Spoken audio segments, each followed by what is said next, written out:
Ibrahim Traoré, the president driving Africa forward. At just 36 years old, Ibrahim Traoré has become not only Africa's youngest leader, but also one of its most controversial and charismatic figures. President of Burkina Faso since September 2022, this young military officer has stirred debate and captured hearts across the African continent. In a nation torn apart by jihadist violence, where terrorism-related deaths nearly doubled from 3,621 in 2022 to 6,389 in 2024, Traoré has emerged as a symbol of hope for some and a cause for concern for others. His popularity has gone beyond national borders. When he attended the inauguration of Ghana's president in January this year, he received the loudest applause among all 21 African heads of state present. But who is Ibrahim Traoré really?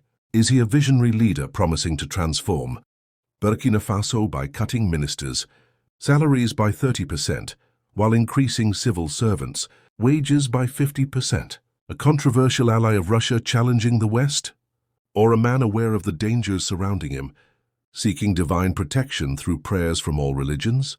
His influence is so profound that it has sparked hundreds of deepfake videos celebrating his persona, an unprecedented phenomenon in modern African politics. As he faces massive security challenges, Traoré could remain in power until 29 long enough to pursue his vision of an independent and prosperous Africa. This is the story of a young man in a position of immense power, navigating between continental hope and harsh realities, between faith and politics, between promises of change and the deep-rooted crises of a troubled nation. The man behind the uniform. Born in 1988, Ibrahim Traoré grew up in a Burkina Faso, already marked by political instability. Trained in geology and an expert in security matters, he has not followed the typical path of African coup leaders. His speeches reveal a deep awareness of the structural issues affecting not just his country, but the entire African continent. When he took power, Traoré didn't just promise change, he delivered. From the moment he assumed power, Ibrahim Traoré didn't just make promises, he acted swiftly. He slashed the salaries of top government officials while significantly increasing the pay of lower-level public servants. It was a bold move that few African leaders would dare to make, and it solidified his image as a champion of the common people. Between bullets and prayers. The reality in Burkina Faso is unforgiving. The country faces one of the worst security crises in the Sahel region, with jihadist groups controlling vast areas of its territory. In this constant state of warfare, where death lurks around every corner, Ibrahim Traoré has developed a unique relationship with spirituality. Far from the stereotype of invincible African strongmen, Traoré openly acknowledges his human vulnerability. He seeks protection through prayers from all faiths, Muslim, Christian, and traditional African spiritual practices. This isn't a sign of weakness but of profound wisdom. On a continent where faith moves mountains, he understands that temporal power must walk hand in hand with spiritual protection. The digital phenomenon. Traoré's influence has gone far beyond the physical world, erupting into the digital space in extraordinary ways.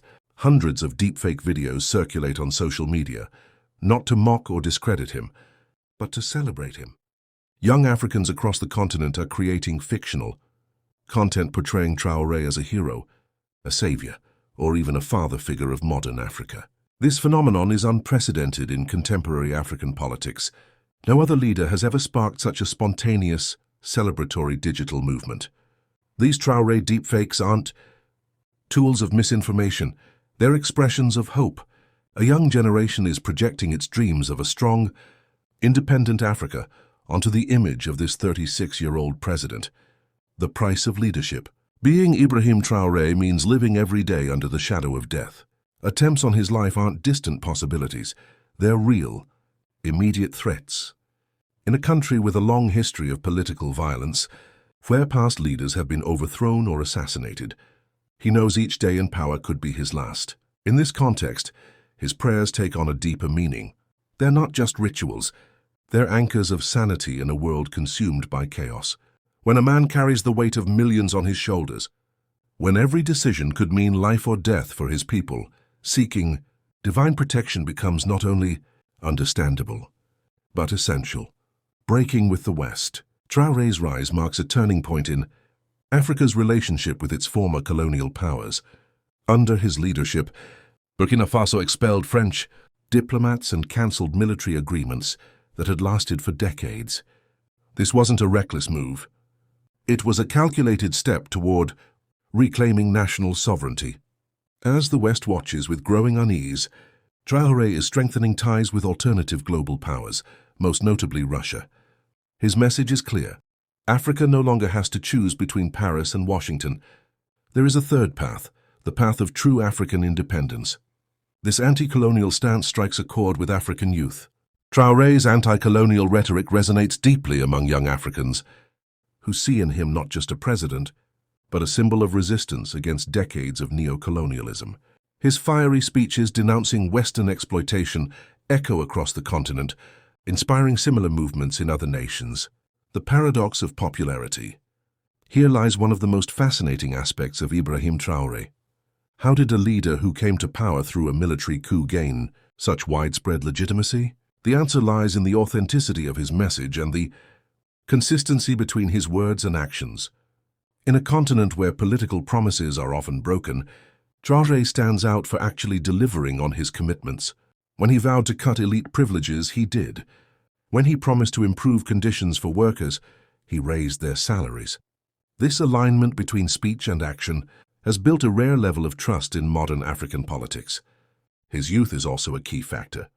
In a continent where over 60% of the population is under 25, but is largely governed by leaders in their 70s, Traoré represents a new generation, finally stepping into power.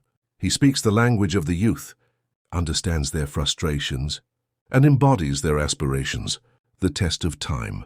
The true test for Ibrahim Traoré won't just be surviving assassination attempts or holding on to power until 2029. It will be whether his promises of transformation can translate into real improvements for the people of Burkina Faso. The country still faces enormous challenges: extreme poverty, illiteracy, crumbling infrastructure, and, above all, the relentless jihadist threat that continues to claim thousands of lives. No matter how sincere, prayer alone cannot solve these problems. It will take far more than faith. It will take competence, strategic planning, and perhaps a bit of luck. The shadow of history. Burkina Faso has a tragic history of young, charismatic leaders who promised revolutionary change. Thomas Sankara, assassinated at age 37 in 1987, remains a haunting figure in the nation's political memory. Like Traoré, Sankara was young, bold, and committed to breaking free from Western dominance. Traoré knows this history well. He understands that walking in Sankara's footsteps could lead to the same tragic end. That's why his prayers aren't just for protection from bullets. They are for wisdom, to navigate the treacherous waters of African politics without repeating past mistakes. The question remains, can Ibrahim Traoré break the historical cycle of unfulfilled promises and tragic ends that has plagued Burkina Faso's leadership, or will he become just another chapter in a familiar story? This is the story we begin to tell today, of a young president seeking divine guidance while trying to rewrite the destiny of his nation and inspire an entire continent. A story still unfolding, where every prayer could be the difference between transformation and tragedy.